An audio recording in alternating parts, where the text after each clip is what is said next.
In this video, I'm going to show you a 6-step framework that you can use to overcome conflict. And we will be discussing different scenarios and different conflicts on how to use this framework to overcome it. But it comes from my wonderful YouTube viewers and contributors of asking the question, students and parents who are not coachable with high expectations. That was the video that Eddie Ninja wanted me to make on, which this will help answer some of that. And then we also have, hey, can you guide me on how to counsel parents about their child's gymnastics career?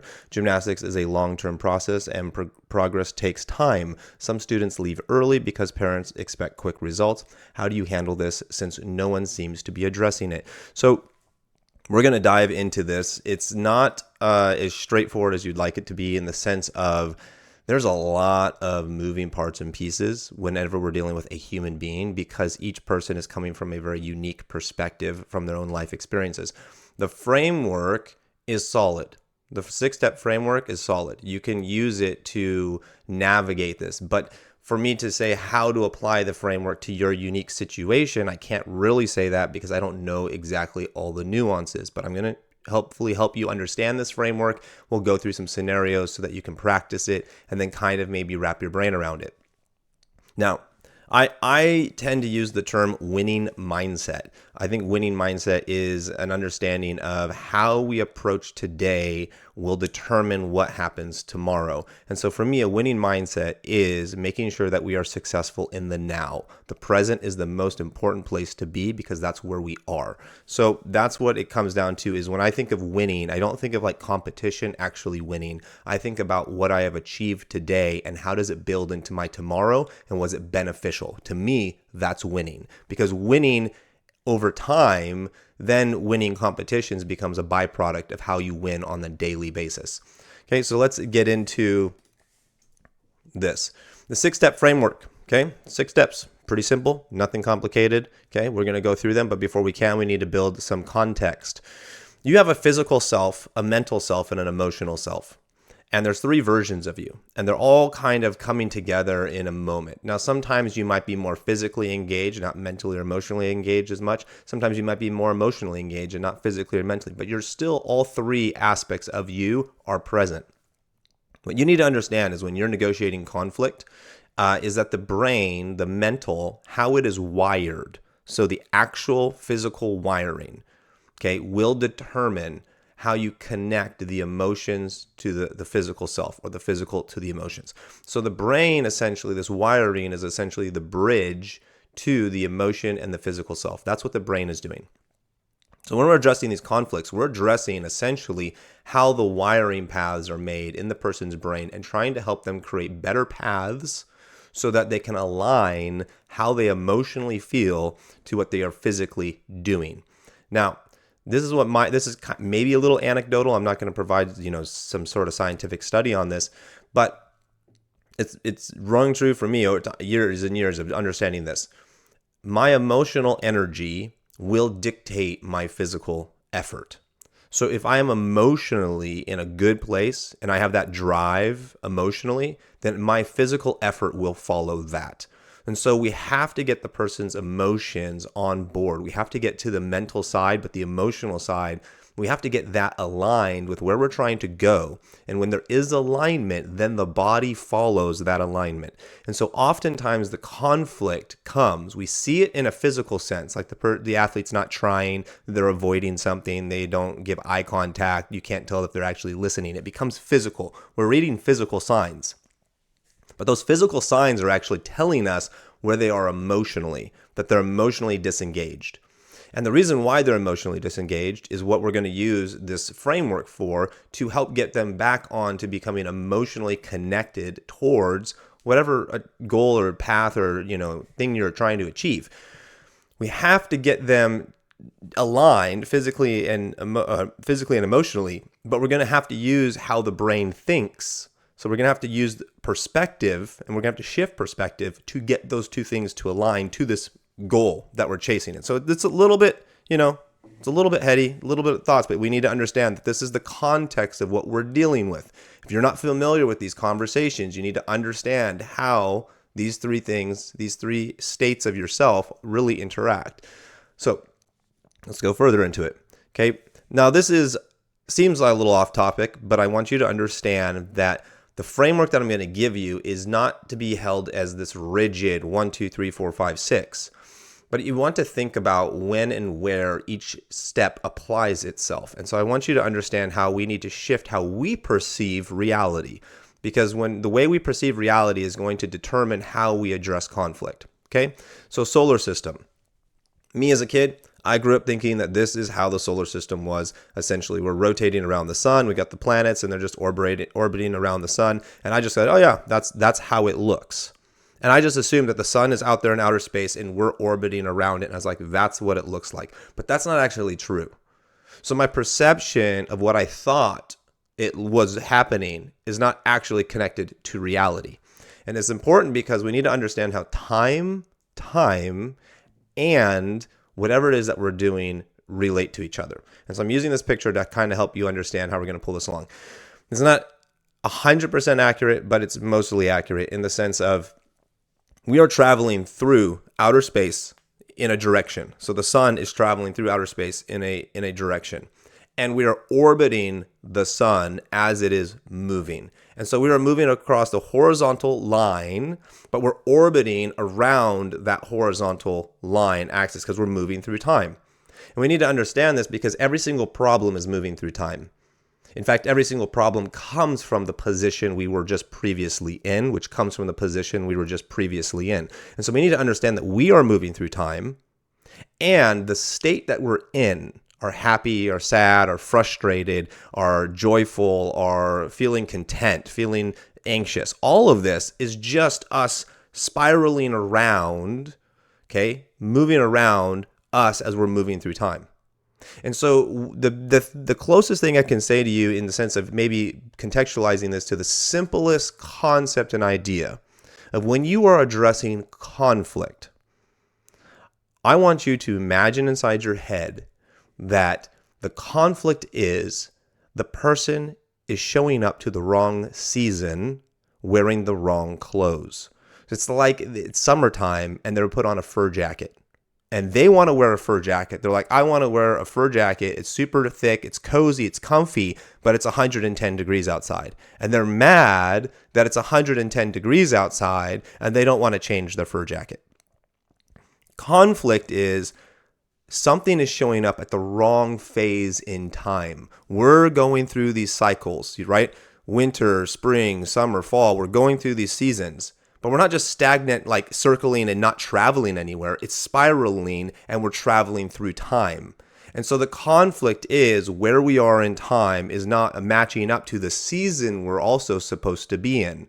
And so then we have this conflict. We're like, yeah, I know I'm here in the timeline, but I don't want to be in winter right now. I want to be in spring. Yeah, well, that's the problem. That's where your conflict comes in. So when we think about these questions, I don't want you to think of them just like a static loop. I want you to think about these questions are moving a person forwards in time. And as they're doing that, you're trying to find the correct season that they apply to. Where should we actually be in this timeline? From a seasonal perspective. And maybe this will help make some more sense. Maybe I lost you entirely, but this is kind of how we have to understand how these problems are unraveling. They're all connected to each other. It's cyclical. It doesn't end. We just keep spiraling cyclically through, but we're moving through time. Okay, so here's what we need to understand is this framework works in one direction when it's future driven, and it works the other direction when it's past driven. Now, I'm going to be honest here, I have not had this conversation with a lot of people because most people are not even ready for this conversation. So this conversation I've only had several times with higher level employees that I've trained up over time, but I've not had it with a lot of people. So this is kind of a trial run for me explaining this. So any feedback you have after this video would be very helpful. So we are only ever in the present. You're only presently here. The future never exists. It comes, but it becomes the present. And the past doesn't really exist because it's all what you have today. That is the only thing. So this future and pastness is, yes, you have to deal with it. In fact, most conflicts are past and future driven. But the reality is the only control you have is in today. And so whatever we can do today is really the only thing that matters.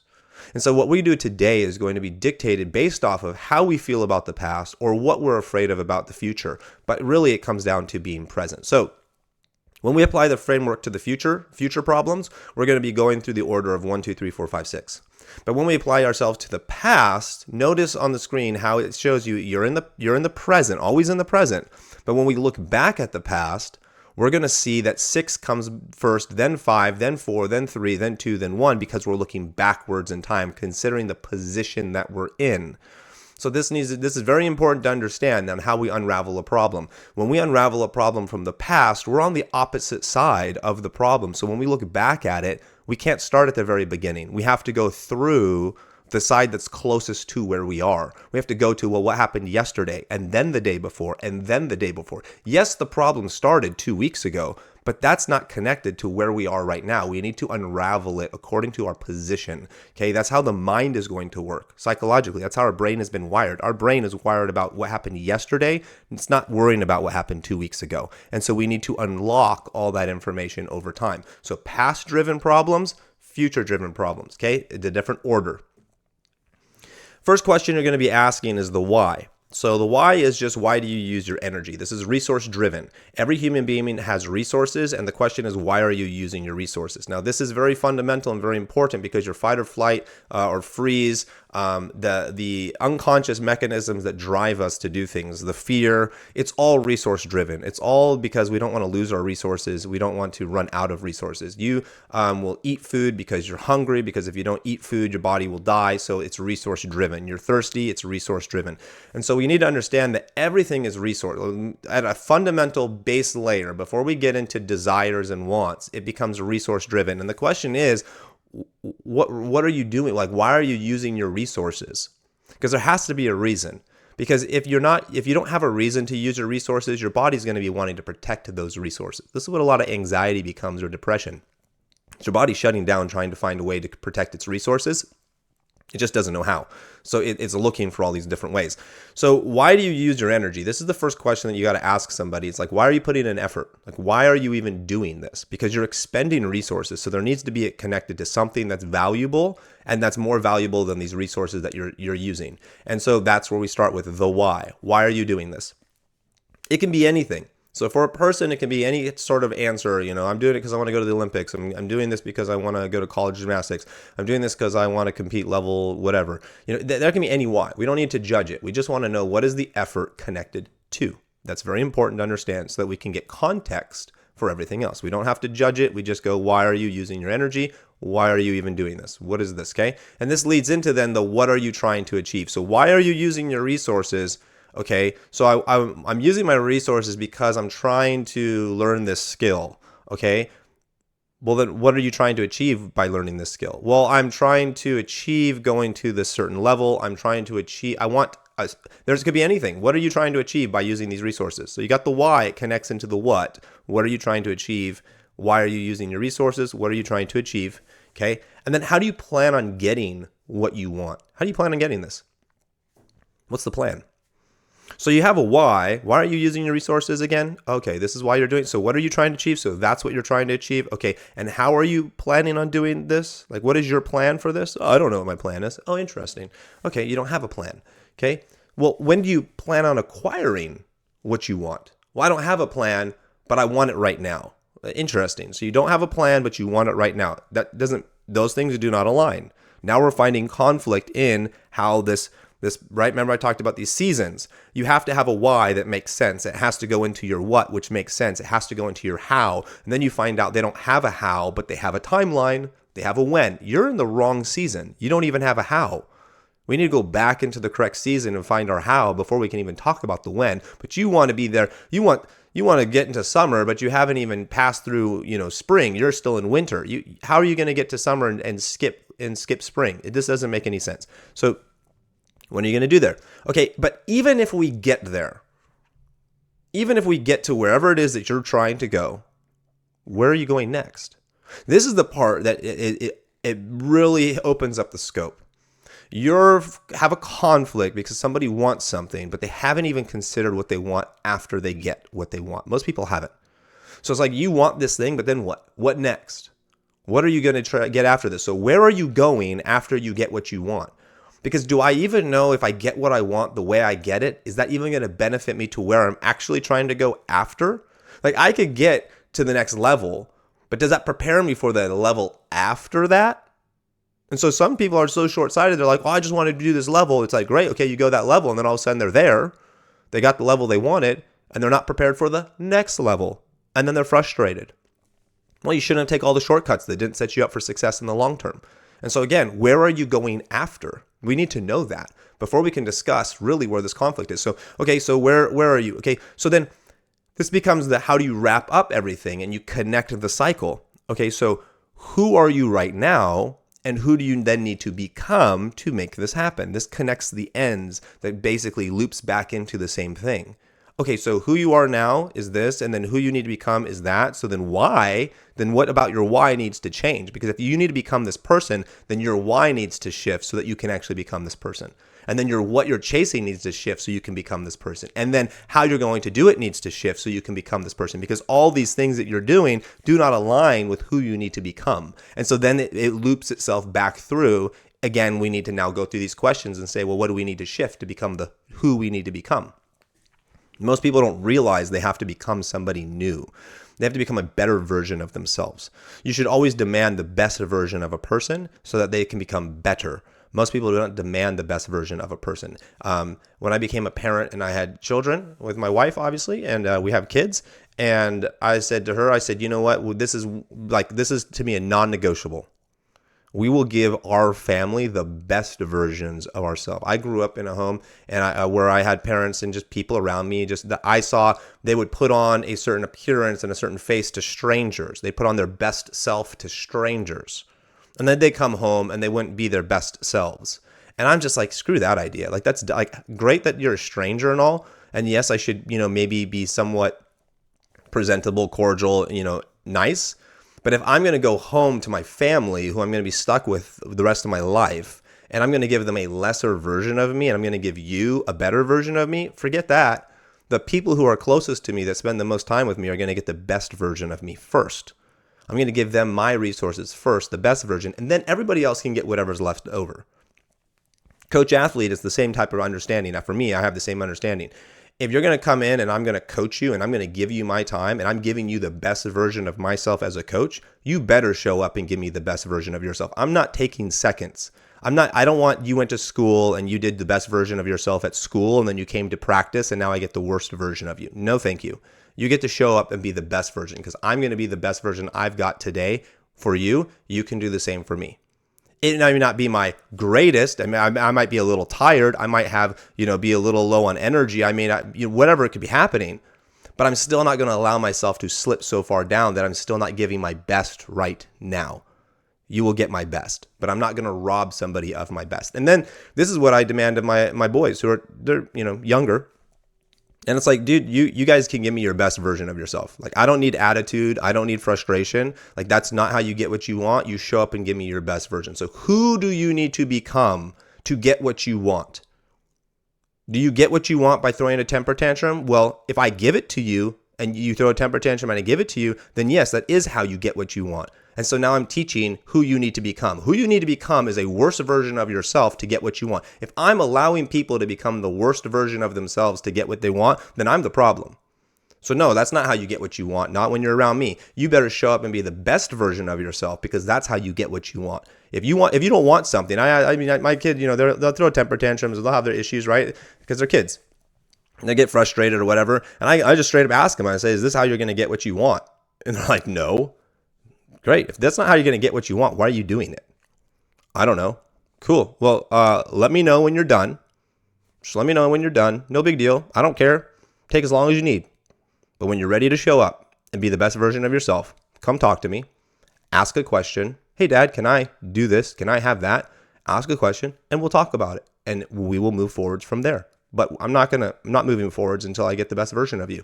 And I'm patient. I'll be fine. But you're going to give me that. That's the who you need to become. And you need to understand that it starts with you, especially as a coach. If you don't know how to be the best version of yourself, you're not going to demand the best from others. And so this becomes high level living, essentially. And this is where coaching crosses into the line of lifestyle.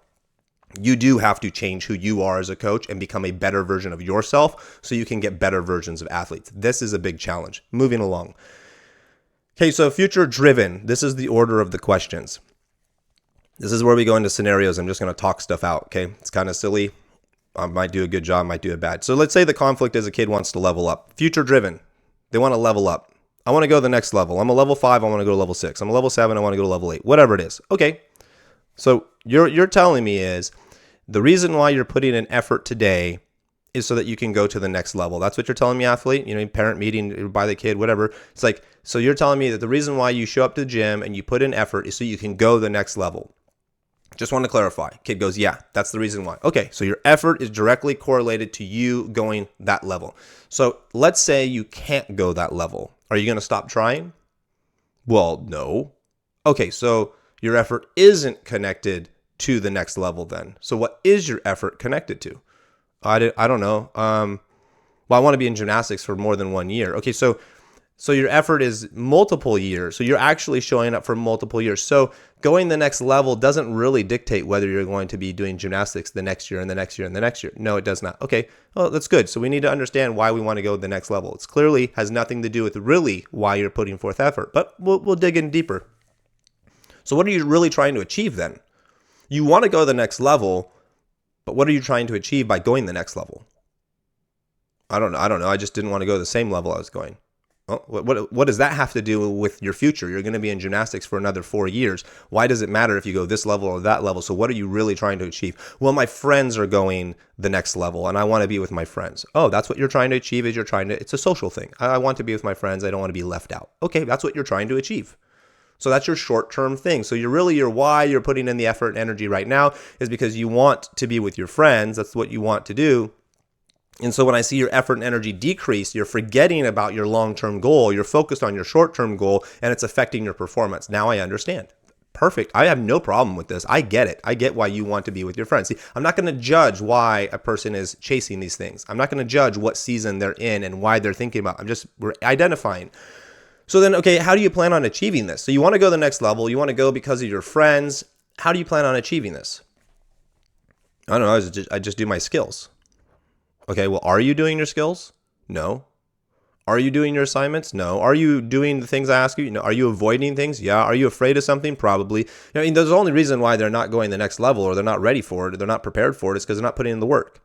So how are you doing this? They're going to, through their own, you solve me, tell me how you're going to do it, create the solution. They're going to, through their own admission, admit that they're not following a process or a plan. They're just hoping. They're just closing their eyes and chucking effort some direction and hoping it sticks and be like, maybe I'll get there. It's magic. No, it's not magic. There's a plan. You need to follow the how. So are you teachable? When I ask you to do your warm-up, do you do your warm-up to the highest version of yourself, the best version of yourself? No, you don't. I have to hold you accountable. Do I have to remind you to point your toes? Yes, I do. So how are you going to get to the next level if I have to remind you how to do the things you should already know how to do? You lack self-accountability. So how am I supposed to build off that? If every single day I have to start over with you, how are we going to move forwards in time? If every single day I have to revisit what I taught yesterday, how are we supposed to go into the future if we constantly are addressing the past? Okay, we have a how problem. That's a very big typo right there. When are you going to acquire your achievement? What's your timeline? When are you going to acquire this? The kid's like, well, I need it by next season, right? When's the next season? 3 months from now. Okay, that's, can you do this in 3 months? Is it in 2 weeks? Is it next month? Oftentimes people don't think things, it's like 2 weeks away. They're like, I want to go to the next level. And it's like 2 weeks away, but from them needing to know this information. So when are we trying to acquire this? It's kind of important. You only have a month. That tells us how long of the how we have. We only have a month to apply the how. So that's when you're going to acquire it, is in a month. Is this even feasible? Is this even possible? Have I ever taken an athlete from where you are right now to where you need to be in a month? I don't even know how to do that. But that's what you want. You want me to perform magic. That's fantastic. Okay. Where are you going after we get this? We get level 7. You're going level 6. We'll get you level 7. Your skills aren't really great. You're kind of an average level 7. Are you trying to win? Are you trying to go level 7 and win states? Is that where we're going? I'm going to go level 7 and I'm going to win states, but I'm going to be an average level 7. Are you going level 7 and then you're trying to go to regionals? Are you going level 7 so that the next year you can go level 8? Where are you going after this? Well, I didn't really think about it. Okay, so if we go to level 7, we push the timeline, we condense everything, and we get you to level 7 in a month, you're going to be an average level 7, and you will have to repeat level 7 again. So you're afraid that your friends are going to move on without you, but eventually they're going to, because you're going to be unprepared as a level 7, and they're going to move on to level 8, and you're going to be sitting there going, I wish I was a level 8 now.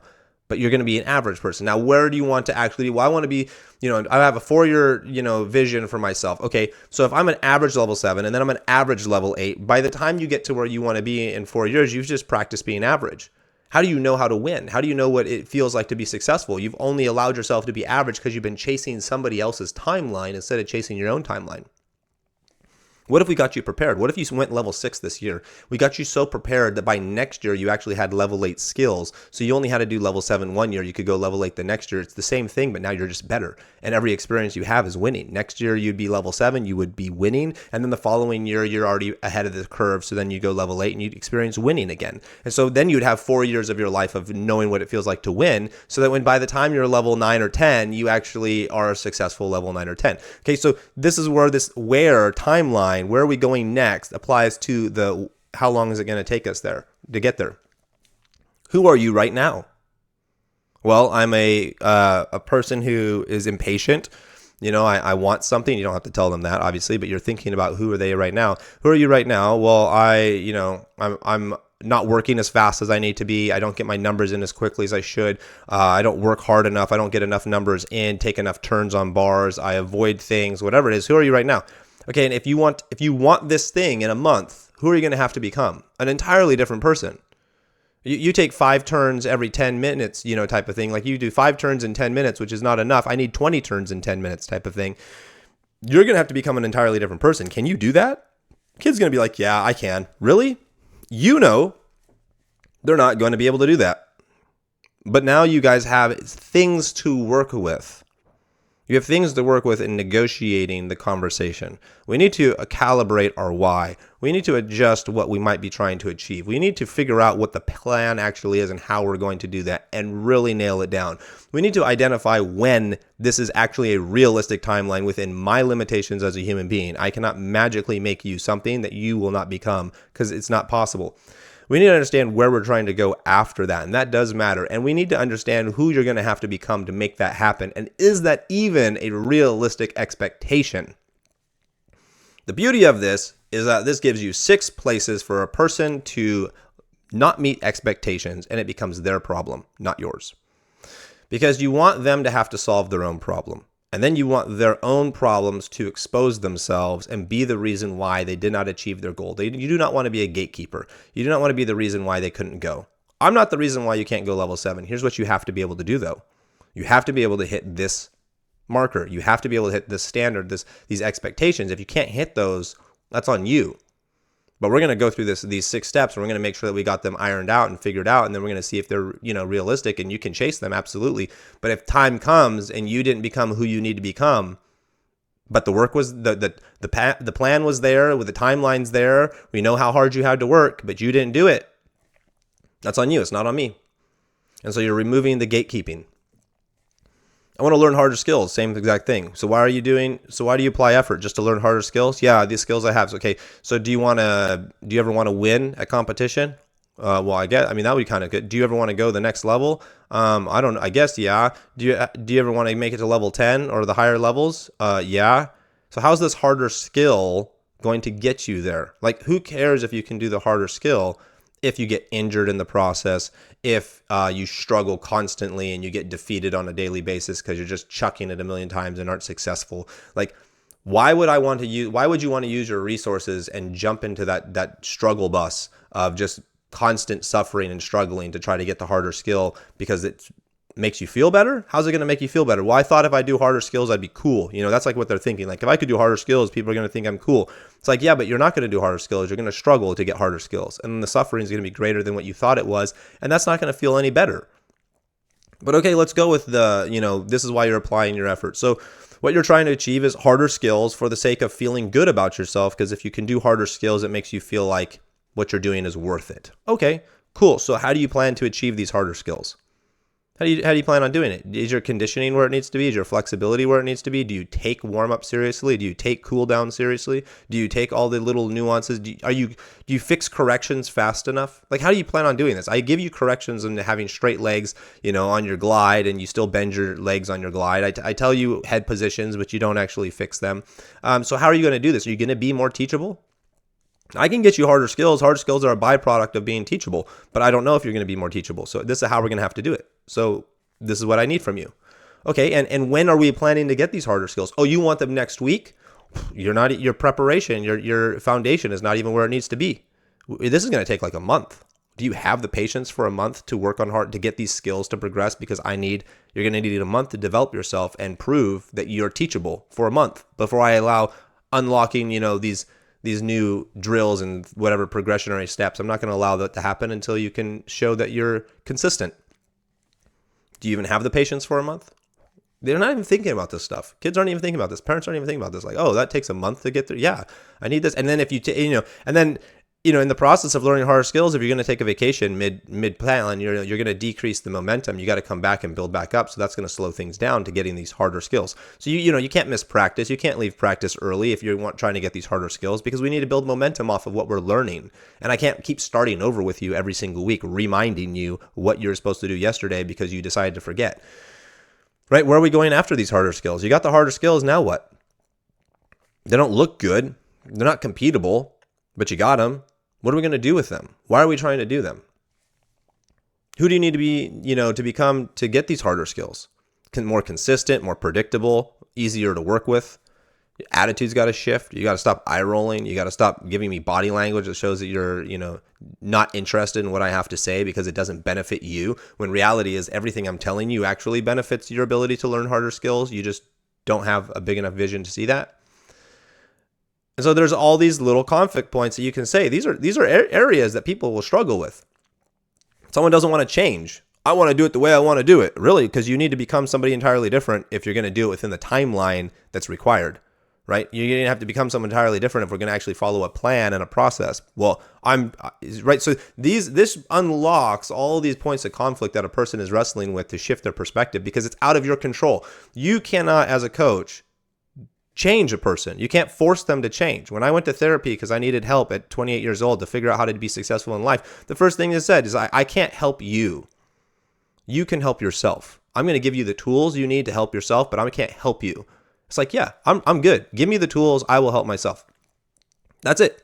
You're not going to change the athlete. They're going to change themselves. So if you don't have the tools to give them, how are they supposed to change themselves? So this is who you need to become. This is the appropriate timeline. This is how we're going to do it. This is what you need to be chasing. This is why you need to be. These are all the forces that need to be working. And you need to, as an athlete, need to take ownership of that, not mom and dad.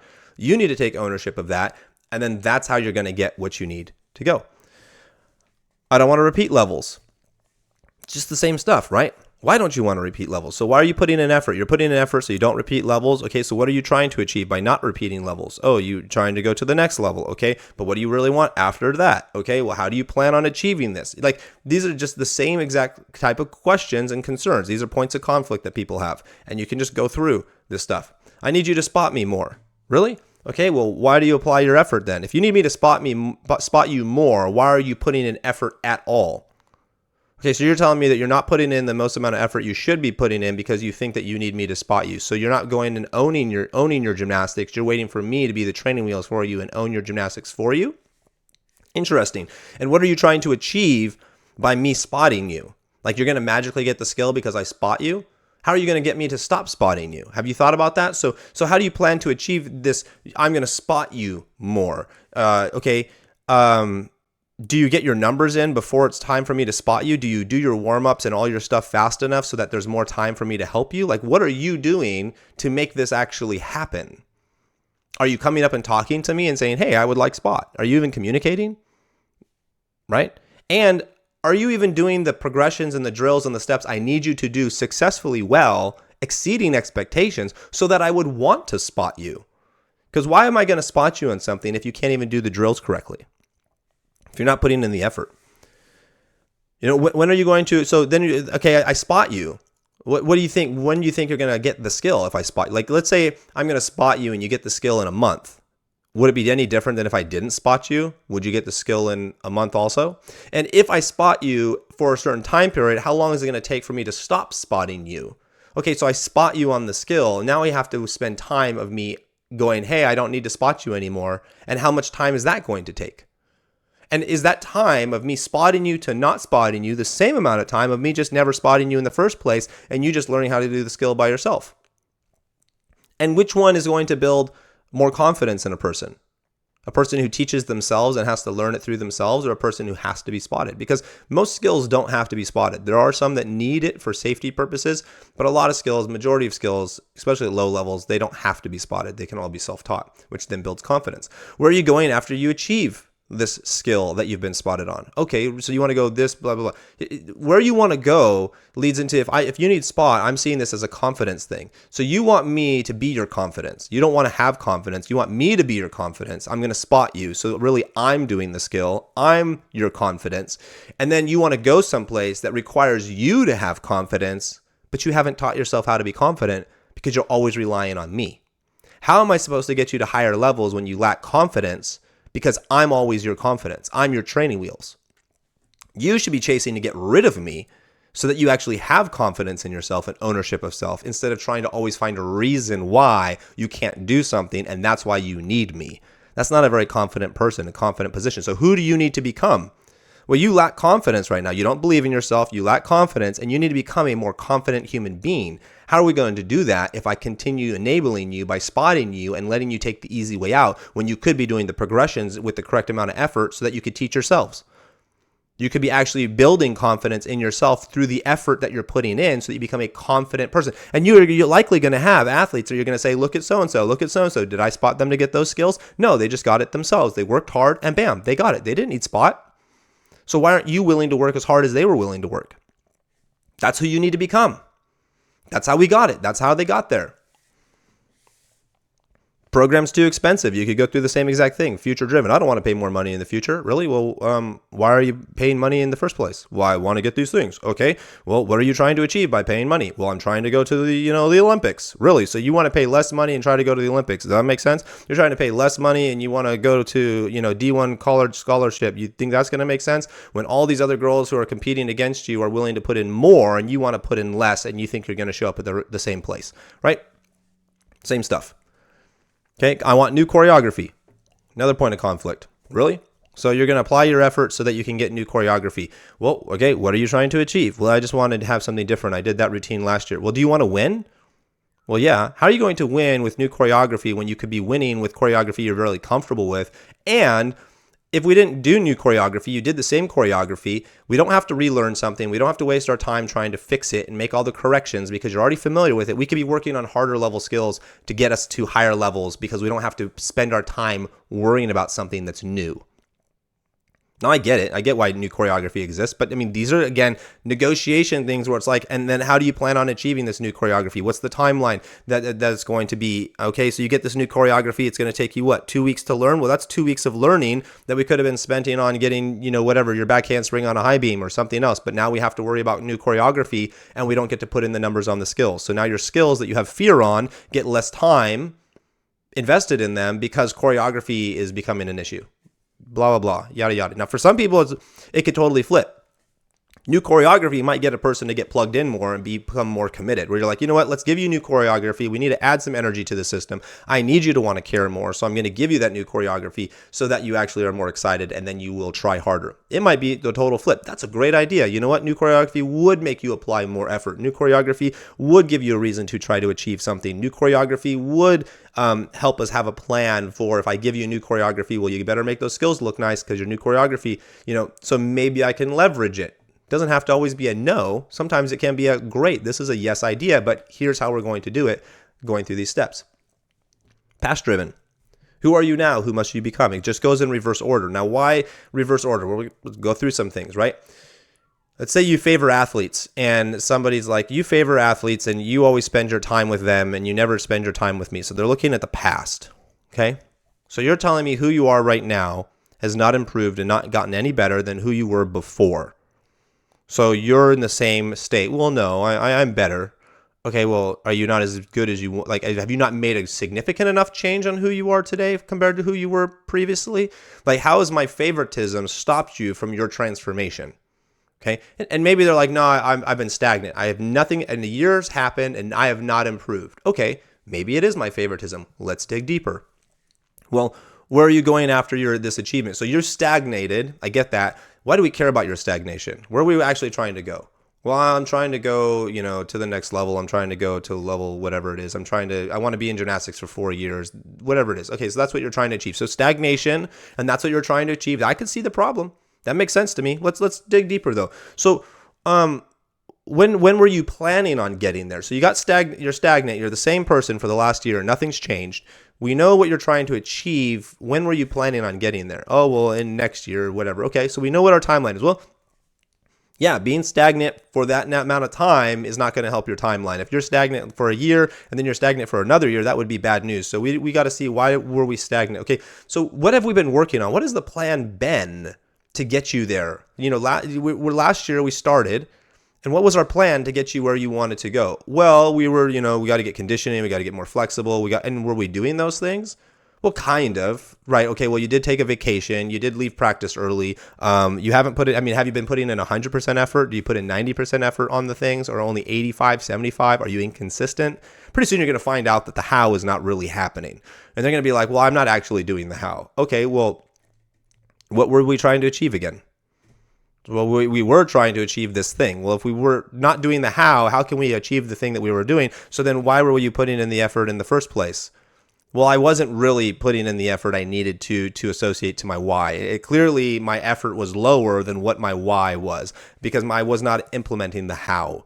Oh, interesting. So maybe we need to shift our why. Maybe our why was too big. Maybe we were chasing something much bigger than where we're capable of actually achieving. Maybe we need to scale everything down and say, okay, look, moving forward, here's the thing.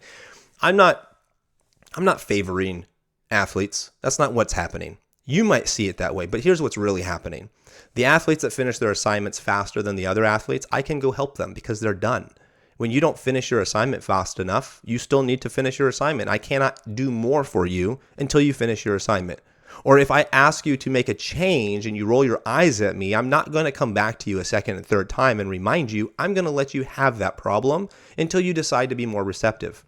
And so I do want to help you, but you're putting in all these points of resistance, and there's really nothing for me to do until these points of resistance, get you aligned with. You need to actually show up and put the effort in according to what you're trying to achieve. And we need to actually be achieving something that makes sense, that's reasonable. So you can't be, if I tell you that you need to work on, getting the back handspring better, you can't be going, well, I want to do back layouts. We're not aligning. I need you to chase what we need to be chasing right now, and I need you to do it in the way that we need to do it with the how, and yada yada. And we need to follow the timeline, right? I'm afraid. Classic fear, past driven. I'm afraid of what happened in the past. Well, what are you afraid of? I don't know. Okay, so why are you not putting in any effort again? Why are you not putting effort? Because you're afraid. Right, but I need to know why you're afraid. I need to know why this effort is not getting put in.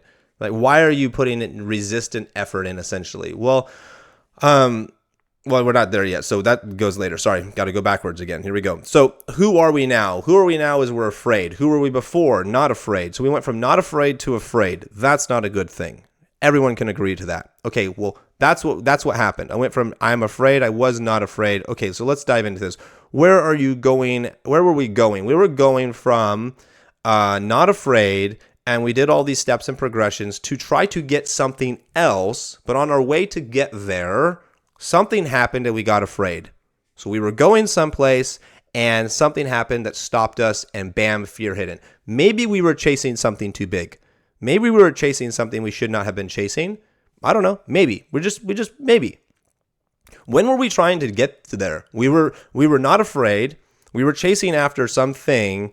And when were we trying to get there? Maybe we forced the timeline a little too much. Maybe we tried to get there too fast because that rushed you. Something happened and then you became afraid. So we didn't have confidence built into the system. So we probably were moving too quickly. Would you agree that maybe we moved too quickly? Yeah, we probably did move too quickly.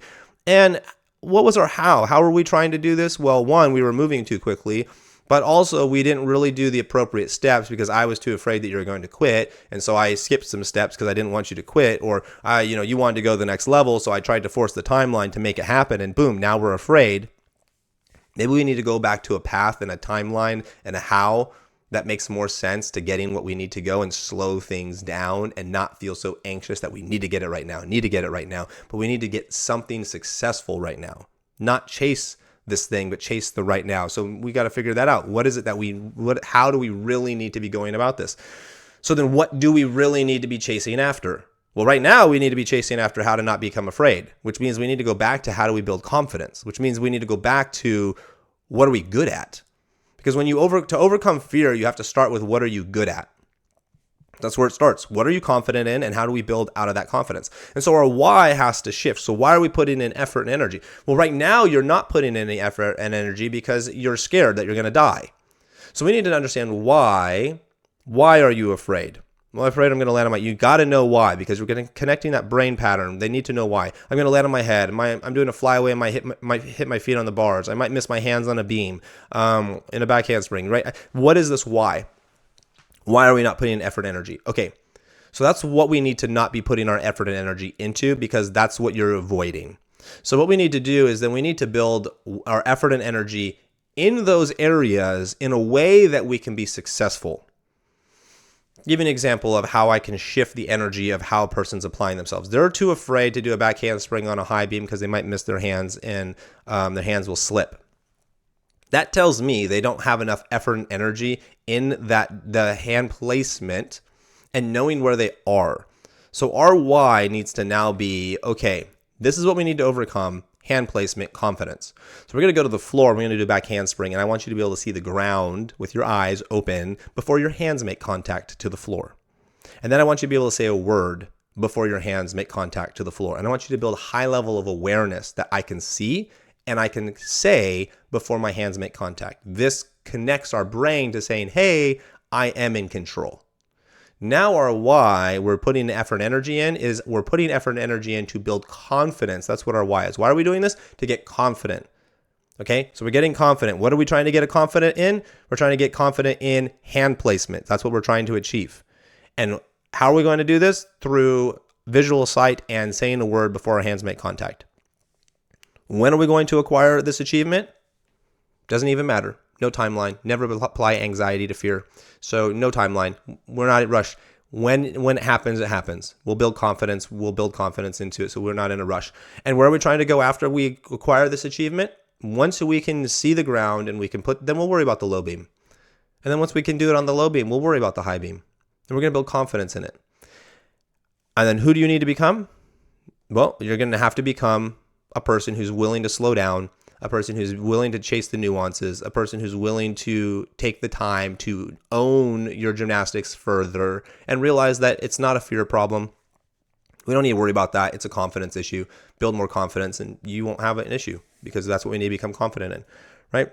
The same thing can be happen with injured. Who are you? Who were you before injury? Who are you now? Okay, so where were we trying to go? What caused this injury? When do you want to acquire your achievement? Well, clearly the injury is now limiting us. So we moved too quickly. We took some steps. Maybe it was a freak accident. Those things happen too. That's going to adjust the timeline. We just got to accept that, right? So now how are we planning on getting there? Clearly is not working, so we have to adjust how we're going to do that, which means we also need to adjust then what we're going to chase, which means we also got to adjust why we were even doing it in the first place. All these things got to shift around and make adjustments, right? And then you got the kids who they can't do something. It's the same type of concept and conversation. I can't not do it, so why can't you do it? Blah, blah, blah. And it goes in further and further. And so hopefully, it's a lot. It's a really long video.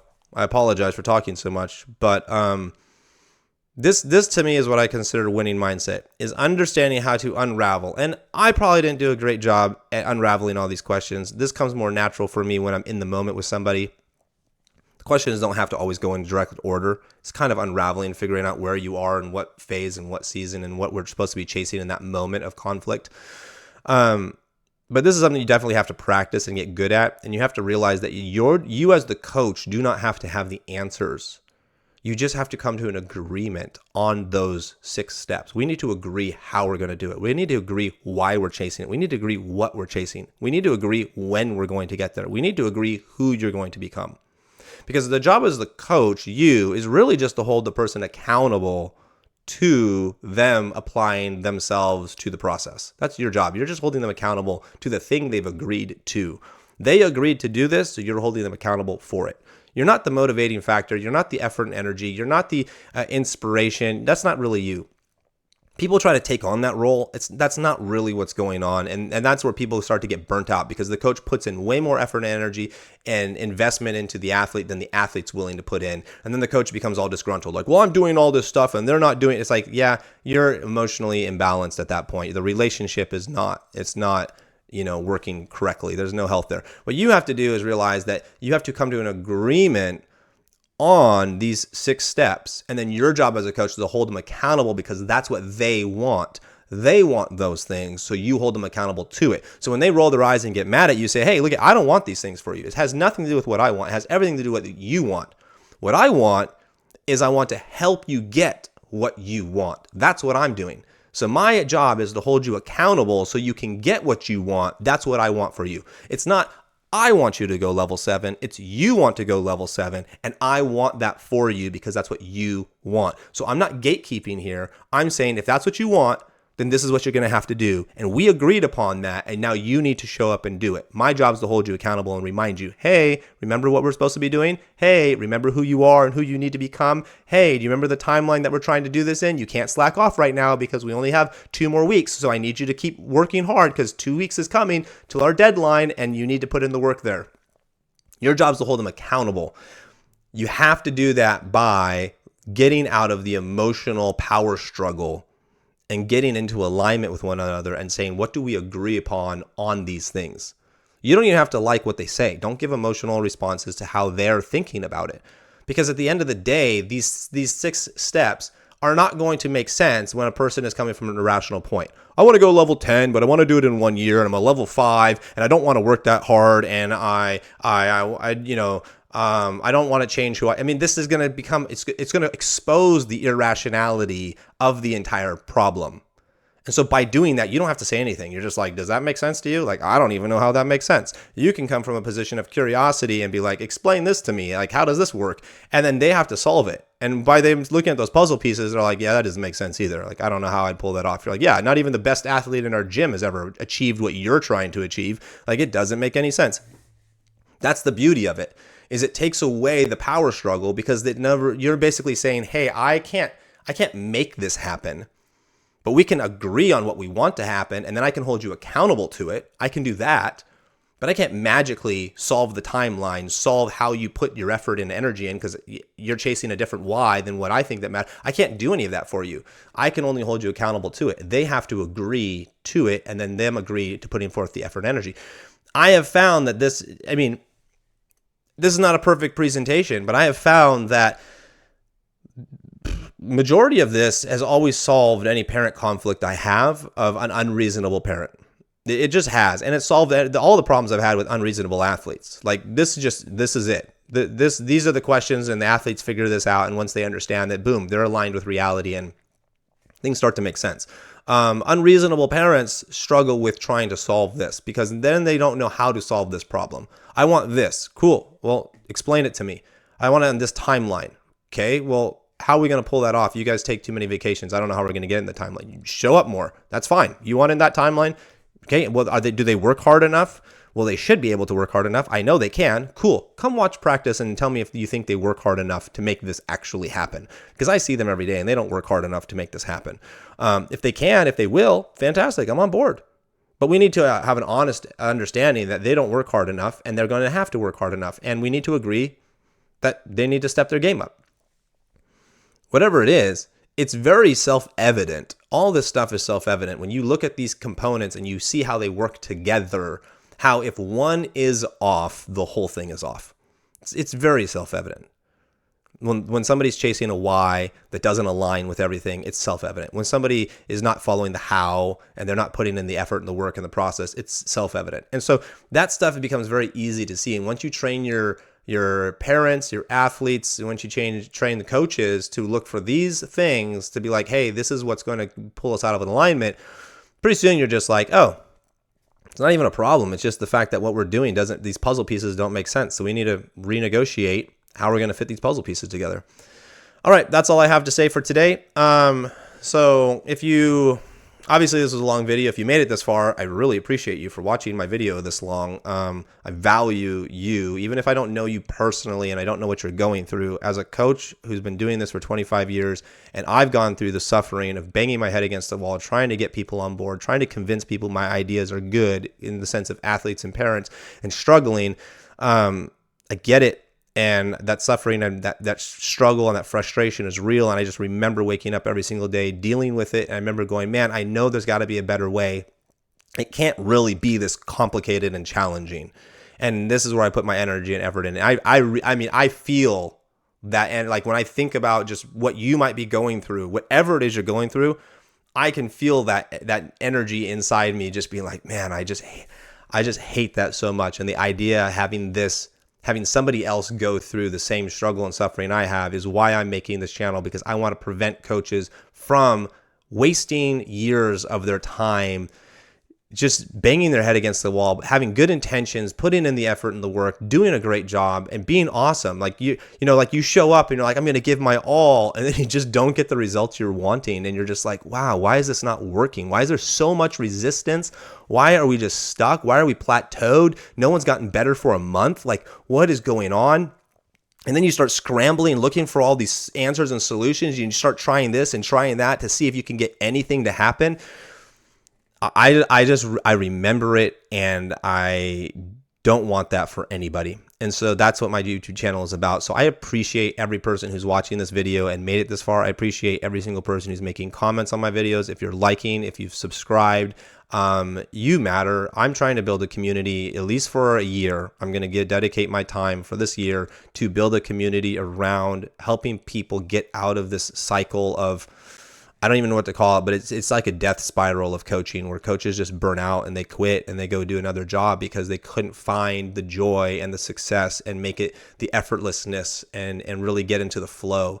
And I've spent my majority of my career, I intentionally dedicated myself to unlocking these mysteries for coaches because I saw there was a greater need to serve other coaches than there really was to serve athletes. There's a lot of great coaches out there who are teaching high-level athletes.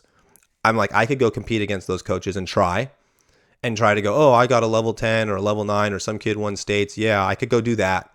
That's a thing, and those people are awesome. But I see that there's a greater opportunity, a bigger pool of coaches who are struggling, who would like to get there too, and that's where I've always wanted to put my effort and energy. So I've worked in my 2 gyms with my athletes, figuring these things out with my employees, with the intention that someday I would get to this phase where I am today to deliver this information to coaches like yourself and build a community so that we could do something greater and more impactful by starting with coaches first, getting coaches to understand how to be the best version of themselves, how to get their athletes to be the best versions of themselves, and then allow the progress and the productivity to just happen in an effortless way. And this is why I call it to me, it's a winning mindset, because winning should be a byproduct of the process. If you do everything and stack your daily wins accordingly, then winning just happens, because gymnastics is like a baking competition. It's like if you know how to bake a cake, you can just win type of thing. Then we're not competing in a live situation where someone can really outperform you. You are merely either performing to your expectations or performing below them. You can't even outperform yourself in gymnastics. If you did that would be like chucking something you've never chucked before and magically you land. I mean, that's so dangerous that's not really what's going to be happening. So you're either in gymnastics meeting your expectations or underperforming them. And there's no reason you should ever underperform your expectations, because if you train properly, you should just be able to execute them consistently well, within reason. So that being the case, winning is a byproduct of basically you being a consistent, predictable human being. And then through that consistency and predictability, okay, you're just going to tie for first place. I mean, you could have 100 girls who all just get the same score. Bam. Now you're all winning. So to me, winning is a mindset of how we stack our successes, our current wins on a day-to-day basis. And we need to be successful and win today so that we can stack them into bigger and bigger wins, which then turns into even beyond competition, turns into life in general. That's all I have to say on the subject. Have a great day. Be blessed. Bye.